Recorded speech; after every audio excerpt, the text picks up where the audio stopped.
In today's video, I'll teach you how to reset WhatsApp QR code. So first of all, launch open WhatsApp on your device. You can see over here WhatsApp has been opened. Initially, you'll be led to the chats interface. So what you have to do is tap on the three dots that you can see at the top right corner of your screen. Now you'll be able to find various options over here. Tap on this option settings that you can see on the screen. Now once you do that, you'll be led to the settings interface.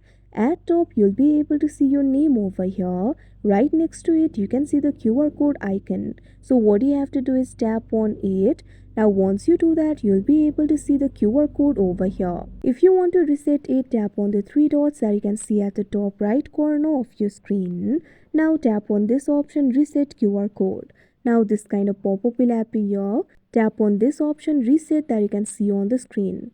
Now wait for a while. Now you can see over here your previous QR code has been reset and new one has been created. So like this you'll be able to do it. So that is how you reset WhatsApp QR code. I hope you found this video helpful. Thank you for watching.